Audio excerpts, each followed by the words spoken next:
Gen Z kids, நம்ம first time voters, நம்ம புது வாக்காளர்கள், நம்ம நண்பா நண்பிகள், அவங்க ரொம்ப கேர்ஃபுல்லாக இருக்கணும். நான் ஆல்ரெடி சொன்ன மாதிரி உங்களுக்கான ஃபார்ம், அந்த ஃபார்ம் நம்பர் 6, அதை கரெக்டான டீட்டெயில்ஸோட கரெக்டான உங்கள் டாக்குமெண்ட்ஸை வச்சு அதை சப்மிட் பண்ணுங்கள். ஏன்னா வரப்போகிற தேர்தலில் நீங்கள் தான், அந்த ஜென்சி வாக்காளர்கள் தான் மிக முக்கியமான ஒரு ஃபோர்ஸ் அப்படின்றது எல்லாருக்குமே தெரிஞ்ச ஒரு விஷயம்.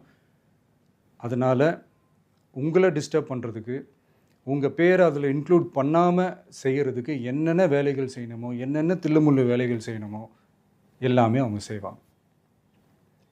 இது நமக்கு எல்லா திசையிலையும் எல்லா பிரச்சனைகள் கொடுத்துட்டு தானே இருக்கிறாங்க. அது டிஃபால்ட்டாக நடந்துட்டு தான் இருக்கும், அது ஒன்றும் பண்ண முடியாது. ஸோ அந்த மாதிரி ஓட்டு போடுற விஷயத்துலேயும் அவங்க என்ன உத்தரமராக மாறவா போகிறாங்க? இப்போ நான் சில மீட்டிங்ஸ்லலாம் ரிப்பீட்டடாக ஒரு விஷயம் நான் சொல்கிறேன்ல, 2 பேருக்கு நடுவில் தான் போட்டி அப்படின்ட்டு. அது மேடைக்கு மேடை அவங்க அதை ப்ரூவ் பண்ணிகிட்ருக்குறாங்க. வரப்போகிற தேர்தலில் நம்ம யாருன்னு காட்டணும், நம்ம பலம் என்னன்னு காட்டணும். அதுக்காக அந்த பலமான, அந்த பவர்ஃபுல்லான ஆயுதத்தை நம்ம கையில் எடுக்கணும். அந்த ஆயுதம் வேறு எதுவுமே இல்லை, ஓட்டு, வாக்கு, ஜனநாயகம்.